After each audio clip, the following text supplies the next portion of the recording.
ప్రభు అయిన క్రీస్తు నామంలో అందరికీ వందనాలండి. ప్రియులారా, మన జీవితంలో ఎన్నో కష్టాలు వస్తూ ఉంటాయండి. అదేవిధంగా ఎన్నో రకాలైనటువంటి శోధనలు వస్తూ ఉంటాయి. అయితే కష్టాలు వచ్చినప్పుడు మనం ఏం చేస్తూ ఉంటామంటే చాలా బాధపడిపోతూ ఉంటామండి.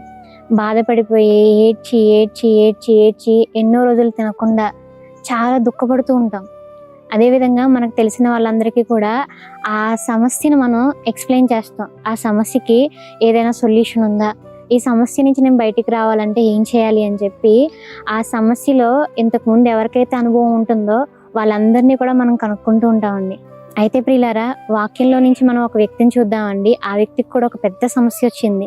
ఆ సమస్య వచ్చినప్పుడు అతను ఏ విధంగా రియాక్ట్ అయ్యారనే విషయాన్ని మనం చూద్దాం. మొదటి దినవృత్తాంతములు 14వ అధ్యాయము 9వ వచనం 10వ వచనం అండి. ఫిలిస్తీన్లు వచ్చి రెఫాయీముల లోయలో దిగిరి, ఫిలిస్తీన్ల మీదకి నేను పోయిన యెడల నీవు వారిని నా చేతికి అప్పగించుతువా అని దావీదు దేవుని యొద్ద విచారణ చేయగా, యెహోవా పొమ్ము, నేను వారిని నీ చేతికి అప్పగించేదనని సెలవిచ్చాను. ఎంత బాగుందండి. ఒక యుద్ధం, ఎదురుగా శత్రువులు వచ్చారు. వాళ్ళ రాజ్యాన్ని ఆక్రమించుకోవడానికి ఒక పెద్ద గొప్ప దండు వాళ్ళ మీదకి వచ్చినప్పుడు దావీదు గారు భయపడట్లేదండి. దావీదు గారు బాధపడట్లేదు. ఏం చేయాలి అని చెప్పి ముందుగా వెళ్ళి అక్కడ ఉన్నటువంటి సైన్యాధిపతితో డిస్కస్ చేయట్లేదు. అక్కడ ఉన్నటువంటి ప్రజలతో కూడా డిస్కస్ చేయట్లేదు. మరి ఏం మాట్లాడుతున్నారయ్యా అంటే, ఫస్ట్ ఆయన దేవుని దగ్గరికి వెళ్ళి మోకాళ్ళు వేసి, ప్రభువా, ఫిలిస్తీన్లు వచ్చి ఉన్నారు, నన్ను వెళ్ళమంటావా? నేను అక్కడికి వెళ్తే విజయం సాధిస్తాను, నువ్వు వెళ్ళమంటే వెళ్తానయ్యా, లేకపోతే లేదు అని చెప్పేసి మాట్లాడుతున్నారండి. ఎంత మంచి సందర్భం అండి. ఆ తర్వాత దేవుడు మాట్లాడుతున్నారు, పొమ్ము, నువ్వు అక్కడ విజయం సాధిస్తావు అని చెప్పేసి మాట్లాడిన తర్వాత దావీదు గారు ఆ యుద్ధంలోకి వెళ్తారు, విజయం సాధిస్తారండి.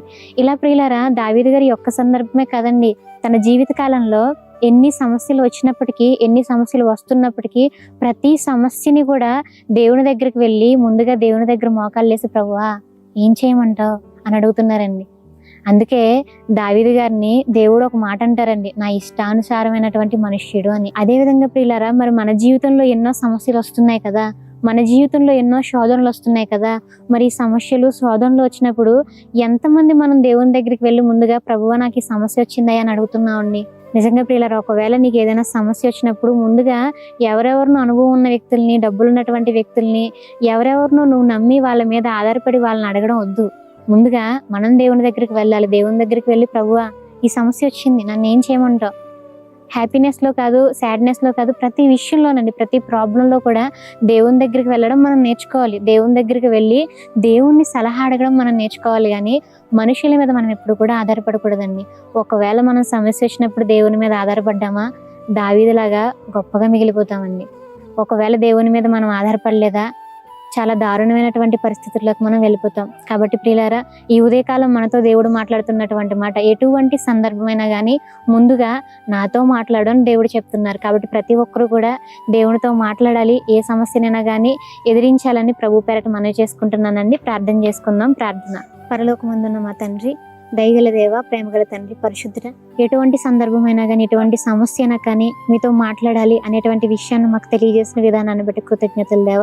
మరి మేమందరం కూడా తండ్రి మీతో మాట్లాడుతూ తండ్రి, మీ మీద ఆధారపడుతూ మా జీవితాలను తండ్రి ముందుకు తండ్రి కొనసాగించే విధంగా సహాయం చేయండి తండ్రి. వాక్యాన్ని వింటున్నటువంటి ప్రతి ఒక్క బిడ్డని కూడా దీవించండి, ఆశీర్వదించండి, మీ చిత్తానుసారంగా నడిపించమని కోరుకుంటూ, మీ చిత్తమైతే తండ్రి మరి ఒక దినాన్ని మేము కలుసుకోవడానికి సహాయం చేయమని అడుగుతూ ఈ యొక్క ప్రార్థన క్రీస్తు వారి పేరిట అడిగి వేడుకుంటున్నాం తండ్రి. ఆమేన్.